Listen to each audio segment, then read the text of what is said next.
casted your vote today. Yes, yes. And what are the issues you are seeing right now in our country which are needs to See, be no, I think that in different parts of the country there are different issues. I mean, I don't think that we can, you know, enumerate a particular issue, right? Some people think in terms of, you know, some people think in terms of Mehengai, the price rise. Some people thinks in terms of reservations. Some people think in communal terms. You know, so all these multifarious issues are there. Those who are in the rural areas think differently than those in the urban areas. So it's very difficult to say as to what the outcome will be because the issues are different. Sir, it's almost 12, but the voter turnout is very less. Although it's a it's a heat in the national capital, but you want to make any appeal to the young voters? Yes, I would like all young voters to come out and vote. It's very important for the country that you exercise your franchise, and that way you demonstrate to the country and to the party that is in power as to, you know, how you're exercising that franchise. And that message must go. Whoever is in power, that message must go. So I appeal to everybody to come and vote. You have been a member of parliament from Delhi itself twice.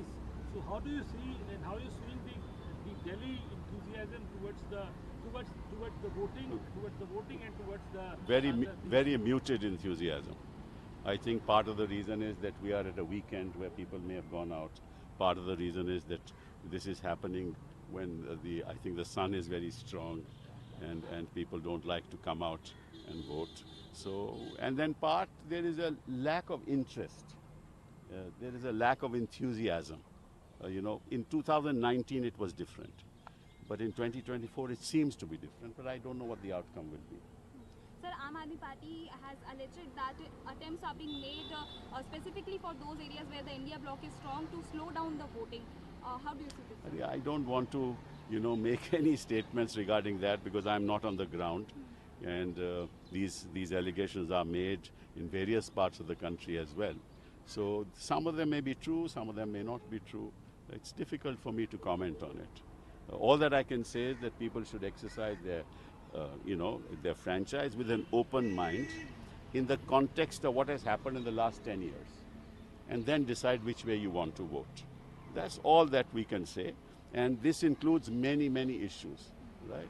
But the saddest part, which I want to record and hope it reaches the people through you, is that the kind of abuse and the kind of vitriol, the kind of poison, the kind of statements that are being made without the Election Commission doing anything about it. If the Commission, which is an institution, overlooks these things, then our democracy is in jeopardy.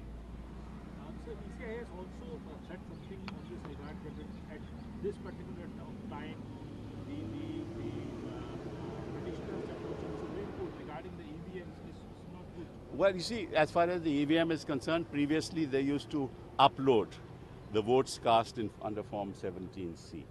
And I am the one who raised that issue right from the beginning and, you know, on several occasions. But the Supreme Court has now said in the midst of an election we can't do anything.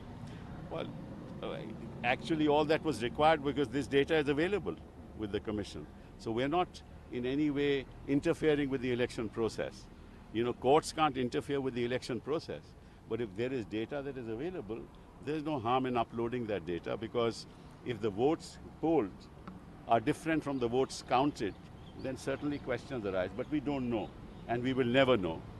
And if only the votes counted ultimately are announced, and on that basis the candidate who has won, his victory is announced, then you will have to wait for an election petition to be filed. And you know what happens to election petitions, they are not heard during the 5-year term.